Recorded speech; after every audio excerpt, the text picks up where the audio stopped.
तुम्ही सगळ्यांनी प्रभू श्रीरामाचा वनवास तर ऐकलाच असेल, पण कधी अशा एका ठिकाणी भेट दिलेली आहे का जिथे की असं मानलं खरोखरच प्रभू श्रीरामाचं वास्तव्य इथे होतं? या अगोदर आपल्या चॅनलला सबस्क्राईब नक्की करा. चला माझ्यासोबत, मी तुम्हाला एका अशाच ठिकाणी घेऊन जाते. ते म्हणजे जालना जिल्ह्यातील पांगरी येथे वसलेलं नांगर तास. हे ठिकाण जालना जिल्हा येथे आहे आणि खूप सुंदर ठिकाण. चोही बाजूनी 3 डोंगर असलेले आणि मध्ये हे मंदिर आहे. अशा ऐतिहासिक आणि जुना पुराण्या ठिकाणी भेट द्यायला कोणाला नाही आवडत. तिथेच दरीमध्ये हेमाडपती महादेवाचं मंदिर आहे. चला आपण बघू. हेच ते महादेवाचं मंदिर. असं म्हणतात की या ठिकाणी प्रभू श्रीरामाने स्वतः नांगर हाणला होता, म्हणूनच या ठिकाणाला नांगर तास असे नाव पडलेलं आहे.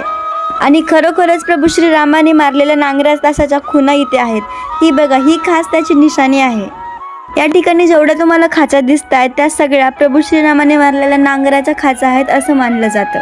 किती भारी वाटतं ना जेव्हा असं ऐतिहासिक पुराण्या काळातील गोष्टी आपल्याला ऐकायला भेटतात किंवा बघायला भेटतात.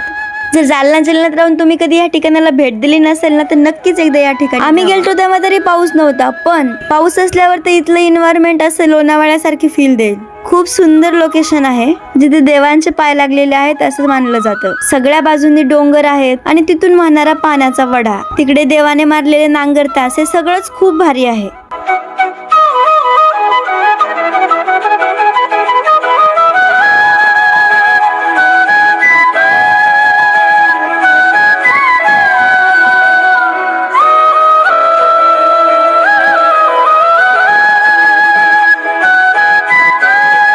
एवढंच नाही तर तिकडे तुम्हाला आपल्या पूर्वजांच्या भरपूर गँग बघायला. इथे 2-3 संतांचे पण मंदिर आहे, दत्त मंदिर सुद्धा आहे आणि 2-3 ह्या नवीन दगडगोट्याच्या गोष्टी सुद्धा बघायला भेटतील.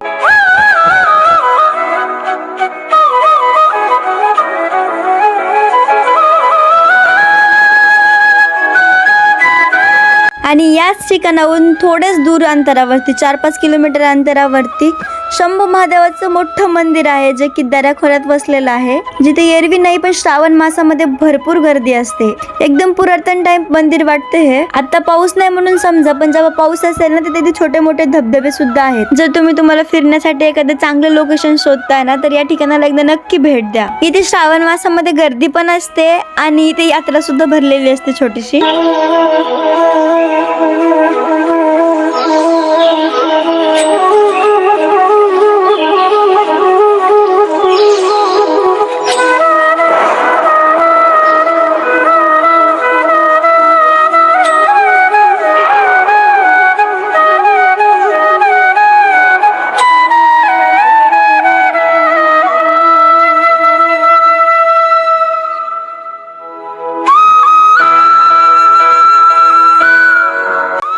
इथून पुढे जिकडे पण मी ट्रॅव्हल करेल, एखाद्या ठिकाणचं मला भेटलं तर मी माझ्या व्हिडिओमधून नक्की तुम्हाला सांगेल.